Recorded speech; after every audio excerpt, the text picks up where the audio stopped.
There is no other power greater than the power over money, the power to create and contract the money supply, the power to control the purchasing power of your money. Throughout history, this has proven to be the most sought-after monopolistic power of man. It has become more sophisticated over the decades and over the centuries, more sophisticated now and more international in scope than ever before. So I see the issue of power and the control over money as being something that we cannot ignore, we must address. I believe closely associated with this is the issue of morality as well. By what moral right do we have to create purchasing power out of thin air? Whether it's done by the creation of credit or Federal Reserve notes, or whether it's the creation of SDRs in an international scope, by what right do they do this? Is it any more moral to dilute the value of your purchasing power of the money you hold in your wallet than it is for the farmer to dilute the milk supply with water? I would say there's an issue of morality here just as strong as the issue of power. I also happen to believe also, because it's a moral issue more than an economic issue, it is for this reason that the people have lost trust in their government, trust in the banks, trust in business, trust in themselves, and that we are a nation of distrust. And it's for this reason I believe that until we restore trust in government, trust in the system, and trust in the money, there will be no resolution of this problem. It is the issue of trust in people and trust in money that must come before you can start talking about nickeling and diming it, trying to get back to a balanced budget, because that certainly hasn't worked.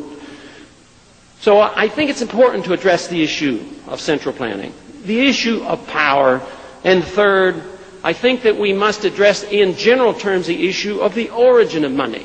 I know that's been talked about, and we recognize, those of us who believe in commodity money, clearly understand that money, paper money and credit creation didn't come out of the marketplace. That came out of the heads and the fantasies of the intellectuals and the government officials of those who want paper to be money, but never out of the marketplace. So I would say the paper standard is bucking history, and it's bucking economic law and economic truth, and they only can do it with force and more power to make people accept it. Because economically and historically, paper is not money. It can't be money. It's only money because we're forced to use it, and because there's a residual trust in the pieces of paper that we carried around, because at one time it did have real value. You have to have something that people seek after and they hold as something important and something that they will hold as money. I rise in strong opposition to this bill. This is only going to make the problem that much worse. The problem came about because we spent too much, we borrowed too much, and we printed too much money, we inflated too much, and we overregulated. And this is all that this bill is about, is more of the same. So you can't solve the problem. We're looking at a symptom. We're looking at the collapsing of a market that was unstable. It was unstable because of the way it came about. It came about because of a monopoly control of money and credit by the Federal Reserve System, and that is a natural consequence of what happens when a Federal Reserve System creates too much credit. Now, there have been a fair number of free market economists around, predicted this would happen, and yet, do we look to them for advice? No, we totally exclude them, we don't listen to them, we don't look at them. We look to the people who created the problem and then perpetuate the problem. The most serious mistake that could be made here today is to blame free market capitalism for this problem.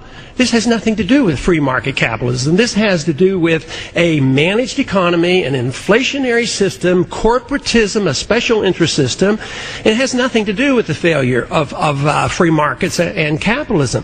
Yet we're resorting now, once again, to promoting more and more government. Long term, this is disastrous, because everything we're doing here, everything we've done for 6 months, we've already pumped in $700 billion. Here's another $700 billion. This is going to destroy the dollar. That's what you should be concerned about. Yeah, Wall Street's in trouble. There's a lot of problems.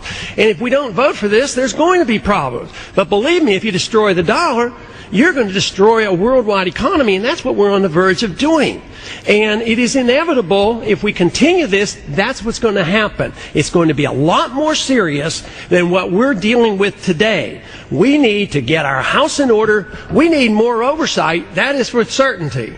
But we need oversight of the Federal Reserve System, the Exchange Stabilization Fund, the President's Working Group on Financial Markets. Find out what they're doing. How much have I been meddling in the market? But what we're doing today is going to make things much worse. Last time you were with us, you explained why you were against the government's bailout plan, why you were voting against it, and you didn't believe that focusing on buying these troubled assets was the smart thing to do. Now, since then, they've sort of tweaked it, if you will, and now have decided to buy stakes in some U.S. banks. Do you think that's a better strategy to help heal the economy? No, they tweaked it up. You know, it started off as a 3-page document, ended up 450 pages. Instead of $700 billion, it's up to $850 billion. Reuters had a story out this morning today. They estimated it's going to cost the American taxpayer about $5 trillion. So no, it's tweaking in the wrong direction, and I don't think it's going to do any good whatsoever. Well, the credit markets are starting to loosen up a bit, at least from what we've seen this week. Is that a sign that maybe it is working? Well, maybe to some degree on the short run, but that just means that we'll have more inflation. You can't create $5 trillion out of thin air and not expect inflation. So although the dollar may be up a little bit right now because the markets are a little calmer, this just means that in time we're going to all suffer and pay for this, and we're going to pay for it with higher prices. And this is the serious problem. It's the attack on the dollar system. They're trying to save the dollar, but this system that we've had since 1971 is non-viable, and it's coming to an end. That's what this whole story is about, the end of a monetary system that we've had since 1971, and something has to give. You just can't create more money out of thin air and propping up everybody. It's an immoral system. You're asking the poor people to bail out the rich. You're asking the innocent people to bail out the guilty. You're asking people to just totally defy the Constitution, because there's no place in the Constitution that says that we can do these things. And besides, economically, it's a disaster. This is going to cause a great deal of harm. Even it's like a drug addict taking a strong fix and he feels better for a day or two. But believe me, we're going to kill the patient, and the patient here is the dollar system and our whole entire world economy. Have you heard anything? I would say let's get off this addiction. And Congressman, have you heard anything from either of the presidential candidates about their economic plans that you think are good things that need to be implemented?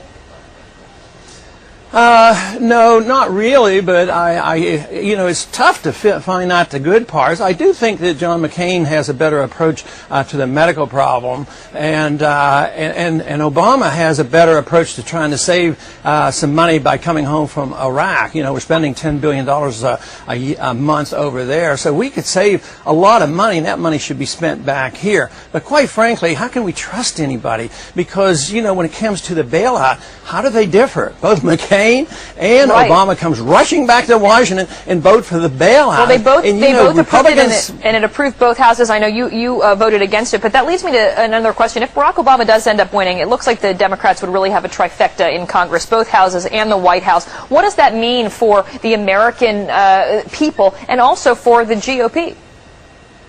Well, I mean, it's a disaster for the country and everybody, because even with all the shortcomings of John McCain, his strongest argument to be president is keep the Congress and the presidency in separate hands. The American people are going to be a lot better off if they're fighting a little bit instead of just having no restraints whatsoever. I mean, that's a poor reason to argue for the case. It's a poor argument for him, McCain, but go ahead. I know what you're saying. Staff members actually writing on your own website say that the Democratic takeover of both houses of Congress and the White House this November would be a, quote, repudiation of false conservatism of the Republican Party. How do you get back to some of those fiscally conservative ideals? Well, it's going to be tough, because you have to convince the American people that that's what we need. And everybody now is realizing in the country there's something seriously wrong with our whole financial system and our governmental system. But the big question is, does the majority of the American people believe the government can still take care of us, or should we get the government out of the way, quit spending money, balance the budget, bring our troops home, and let the American people keep the money they earn? That means drastically reducing taxes, getting the government out of this over-regulation, and give up on this idea that inflation solves everybody's problem. If inflation, that is the creation of new money, could solve everybody's problem, which they're claiming right now, nobody would ever have to work again. If $5 trillion could save this economy, why work? Just print money and everybody will be happy. So they don't understand the idea that people have to work, people have to save. Instead of consumers spending more money, the market is saying you should back off, spend less money, and save money. But everybody says, oh, no, don't save money. You're supposed to go out there and spend money. Right. But the people who have saved in the last 5 years have money in the bank, and cash is good right now. Now they're going to buy up the bargains. They're going to get a good deal on a house. Prices of houses should come down. We shouldn't keep them artificially high. We shouldn't try to stimulate housing. There are too many houses. We should let the market make these decisions. It's arrogant for the politicians and the bureaucrats to believe they can plan the economy and sort this all out. We've been doing it for all these years, and the monetary system is so confusing and so corrupt that the sooner we get back to believing in ourselves, believing in freedom, believing in sound money, believing in the Constitution, we're going to solve these problems. But right now, there's a fight going on in this country. Our numbers are growing. We're not the majority, but our numbers are growing. And as this situation deteriorates, more people are going to say, hey, maybe it's right. Maybe limited government and freedom works. Maybe freedom is popular, and maybe freedom really works. And this idea that we have to depend on government for all these programs is an illusion.